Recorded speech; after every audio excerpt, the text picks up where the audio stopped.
ونخيل وأعناب لكم فيها فواكه كثيرة ومنها تأكلون وشجرة تخرج من طور سيناء تنبت بالدهن وصبغ للآكلين وإن لكم في الأنعام لعبرة نسقيكم مما في بطونها ولكم فيها منافع كثيرة ومنها تأكلون وعليها وعلى الفلك تحملون.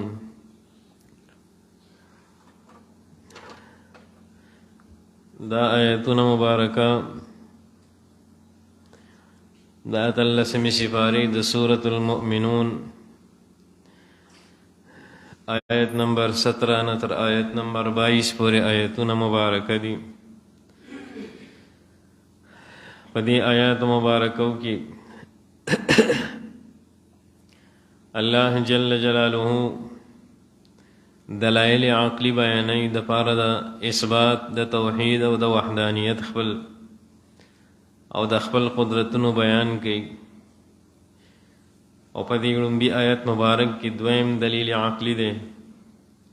فرمائی چی وَلَقَدْ خَلَقْنَا فَوْقَكُمْ پتاکیک سرمنگ پیدا کری دستاسو دا پاسا دستاسو دا سر دا پاسا 7 طرائق و اسماننا. طرائق دا طریقت جمع دا یا لار طویلے کی اصل کی دلتا کتنا مراد یا و اسماننا دی او یاتنا حغو لاری دی چی پاغی باندی ملائکی خیگی لمرور الملائکتی لأن فيها بعضهم فوق بعض. یاتنا دا ملائکو حغ لاری دی چی آغی باندی ملائکی دا ازمکنا اسمان تخیگی دا خلقو پنیکو اعمالو پبدو اعمالو سرا اللہ تعالی تحغا اڑی او د انسانانو پبارکی فیصلی د برن رازی فرشتی روڑی رزق او د نور د امن او د فساد او مختلف احکامات چی د اللہ پاک د طرف جاری کی د فرشتو د حالارو تا 7 طرائق وی او یا چکم دیتنا و اسمانون مراد دی چی اللہ تعالی دستاسو د سر د پاس و اسمانون پیدا کری. وما كنا عن الخلق غافلین او منگا نیو د خپل مخلوق نبی خبره. اللہ تعالی د خپل مخلوق نبی خبره نده که ذری برابر داس مخلوق چه انسان تا پا نظرم نرازی پا دوربین بانده هم نخکاری پا خوردبین بانده حقا لیدلشی داس د ساول مخلوق مشتا. اللہ تعالی حقیتم رزق ورکیو د حقیت حالنا اللہ تعالی خبردار ده.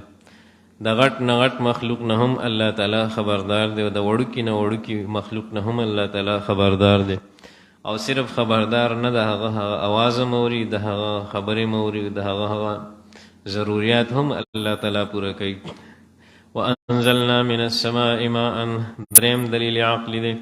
او منگا نازلو دا اسمان نا اوبا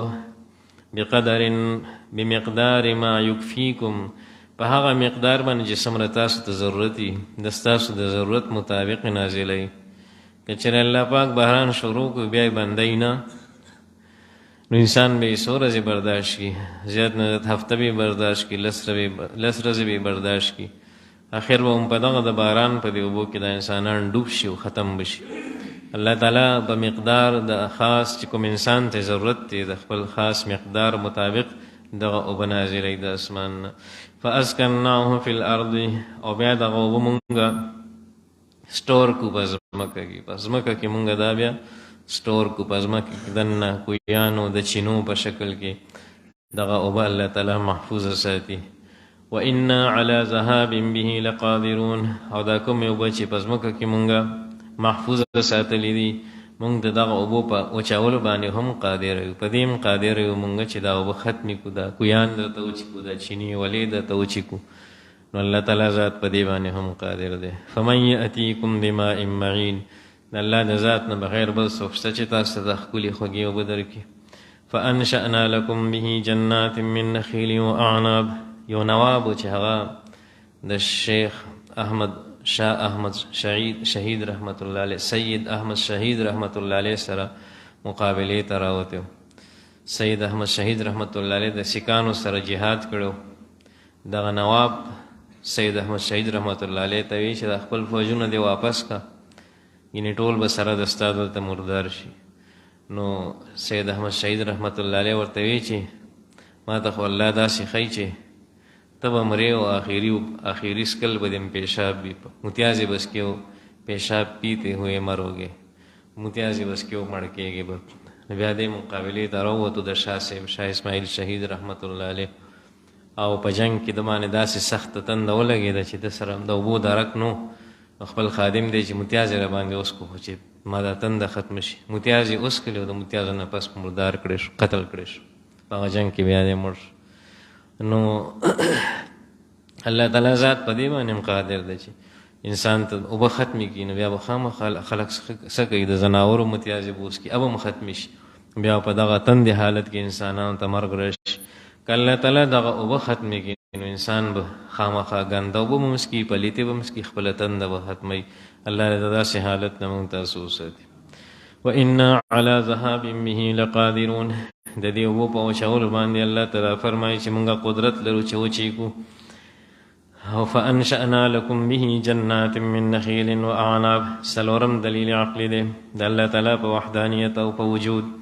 مونږه روباسو د ستاسو دپاره په دغه اوبو سره جنات باغونه من نخیل د کجرو و اعناب او د انګورو لکم فیها د ستاسو دپاره په دغه باغونو کې فواکه کثیرة میوې دي ډېرې الله تعالی درته ډېرې میوې پیدا کړي ومنها تأکلون چې د هغې نه بیا تاسو خوراک کوئ وشجرة تخرج من طور سیناء او یو خصوصي اونه چې هغې ته د زیتون اونه وایي چې موږ ورته د خوانه بوټی وایو د شوانه بوټی یا د خوانه بوټی ورته وایي.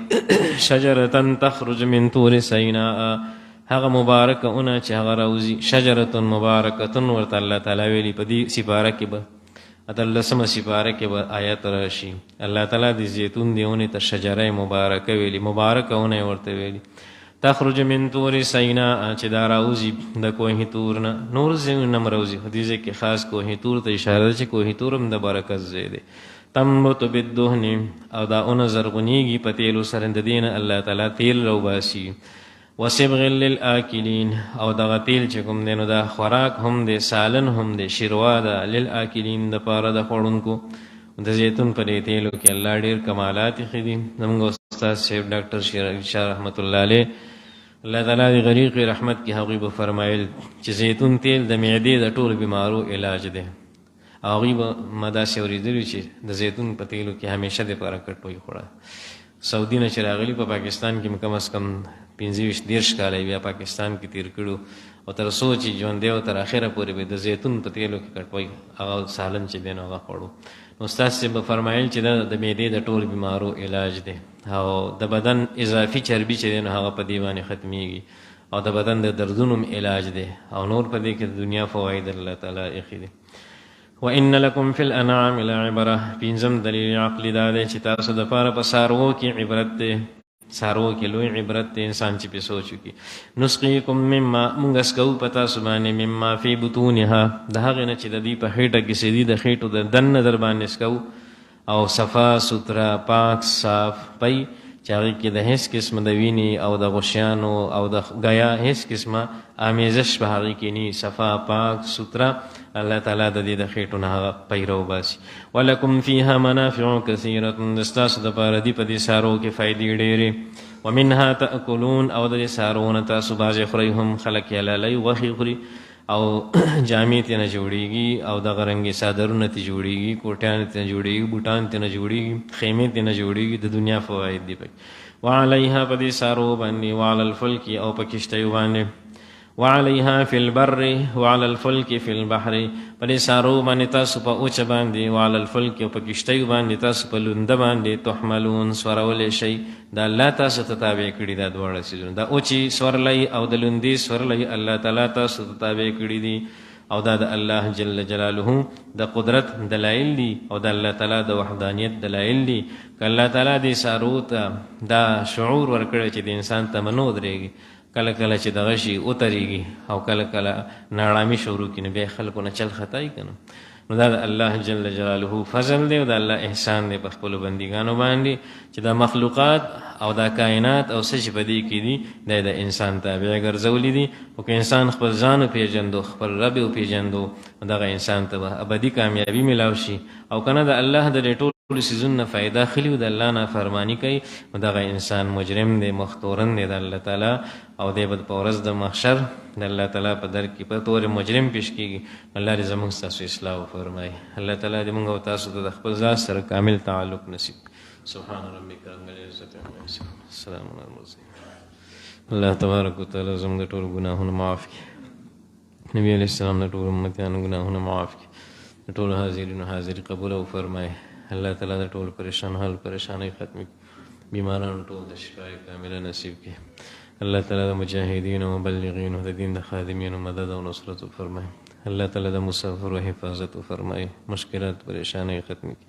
مشران کشران مجسم رفت الله تعالی د ټولو بخښنه وفرمایي. زموږ د ټولو په ایمان خاتمه نصیب کړي. صلی الله تعالی علی خیر خلقه سیدنا مولانا محمد و آله و اصحابه اجمعین برحمتک یا ارحم